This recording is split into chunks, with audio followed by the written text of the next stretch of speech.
thank you everyone for being here for this lecture. And our department from dermatology, we want to say thank to Peter because he always invited us to speak here in this general session of residents. First of all, before going through to the case from today, because we're going to speak about a patient who had a scalp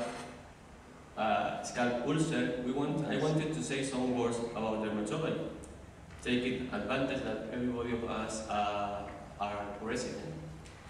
And I know that many people think that dermatology doesn't like work too much. You know, probably it's not the usual thing for every one of dermatologists, and probably one of them could be true. But I think in my department there are colleagues that work a lot, like Dr. Santana, probably Carolina is coming soon.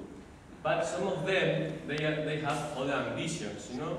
I think they want to be dermatologists because probably it's going to be more comfortable with other kind of people. Like Dr. Dehesa and Dr. Valerón, I think they want to be kissed by everybody because the only thing that they don't like being dermatology. In my case, probably it's a little different. I wanted to make a great team for doing a good job about Scottish, German.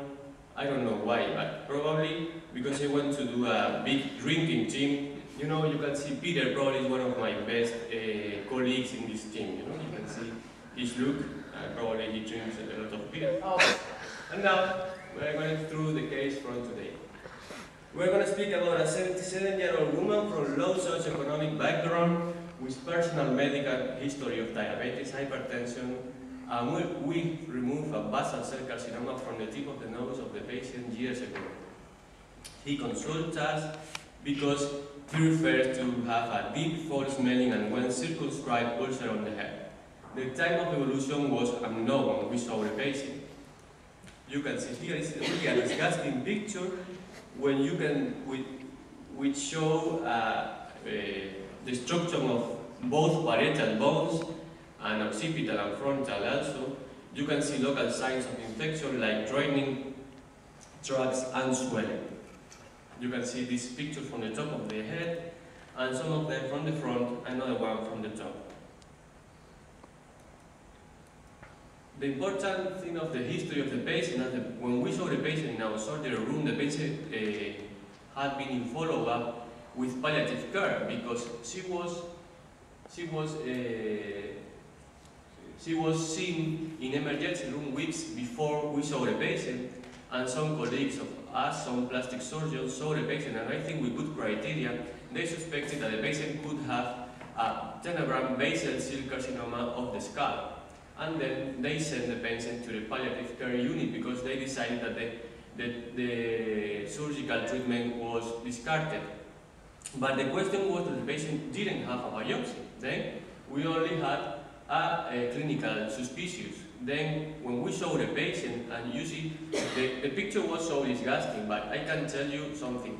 The smelling of the patient was worse, you know? When we saw the patient in a surgery room, in outpatients, all the floor of the outpatient, everybody can smell that the patient was inside the surgery room. Then we admit the patient to the hospital to do a better study of her. And I have to say that it was very difficult because the low cultural level of the patient and her family, it was difficult to get some information about what's happening with this head. But after a while, we noticed that the patient suffered a trauma on her scalp 50 years ago when she was a teenager, and in that trauma, she lost some hair and some skin of the head, and with a windmill. And from the time of the accident, she always wore a wig. I am speaking about the patients since she was a teenager, she always wore a wig, and anyone in her family knew anything about that. Then she could have a wound on the scalp, and anyone in her family knew anything about that until this wound started smelling, you know? Well, we admit the patient, we did some complementary tests like hemorrhage. You can see ESR was high and a little low hemoglobin. Serologies were negative. We did a skin biopsy, but was non-specific specific. The question was then, on the skin biopsy, we see some inflammation, on signs of infection, but the most important thing, we didn't see any carcinoma. We didn't see any signs of basal cell carcinoma or squamous cell carcinoma. Then we could discard this pathology. Then we spoke with neurosurgeons. They did a bone biopsy where we saw extensive necrosis, areas of bone and soft tissues. We saw infiltrate.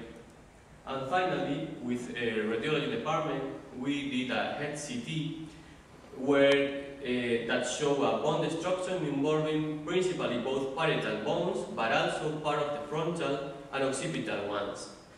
The head CT didn't show any cephalic alteration, but calcification of the soft tissues and sequestra were present. You can see a picture from the bone biopsy where you see many areas of bone necrosis and on the periphery some infiltrate. Finally, in the head CT, from the bottom to the top, you can see destruction of the parietal bones, some bubbles of air on the occipital bones and on the parietals also. The next one, going to the top, the parietal is practically total destruction, and the occipital one the same. And from the top, you can see that the only bone the patient had was the frontal one, because the parietal and occipital were totally destroyed. We did, of course, culture from the skin biopsy, from the bone biopsy, and from the exudate of lesions, and all of them were positive for some microorganisms. Our final diagnosis was scalp ulcer secondary to chronic osteomyelitis, and of course we couldn't treatment the patient with topical and systemic antibiotics, but the better treatment for this kind of lesion is, of course, the debridement with surgical treatment. Then we spoke with neurosurgeons and plastic surgeons. The idea was to remove all the necrotic and infected tissue, bone and soft tissue, cover with a net, with a metallic net, and over the metallic net you should to have a free flap, probably a very complicated skin flap, probably a free flap. And both neurosurgeons and plastic surgeons rejected to treat surgical this patient. Then we only treat with systemic antibiotics a long time. You can see when the patient was, the day the patient go home, really improving the local signs of infection. You can see from the top and lateral side. The problem is the patient had a very difficult personality. It was so difficult to speak with her. She didn't like anyone to be here at the hospital, and her family was difficult to combine. And so then we lose the follow-up of the patient a few months later. Then actually we don't know exactly what's happened with the patient. Well, but in discussion we can say that the scalp ulcers are really infrequently seen even in dermatological patients. The clinical features in chronic osteomyelitis are usually minor and in acute variant. This could be one of the reasons, because you can have a chronic osteomyelitis long time in the life of a patient. A culture from the needle biopsy, of course, of infected tissues identifies the casual microorganisms, which is essential for diagnosis and treatment, and the prognosis depends principally on the surgical debridement, and then in our case was impossible. In summary, we presented a case of chronic osteomyelitis discovered decades after a probable scalp avulsion. We wanted to notice the importance of complete evaluation when the scalp osteomyelitis is suspected, including skin and bone biopsies, to rule out other processes like carcinoma in our case. And of course, every doctor must be aware of the possibility of scalp diseases in patients wearing wigs. Then don't forget to look under the wig when you saw a patient, if you want to check all of them. Thank you so much.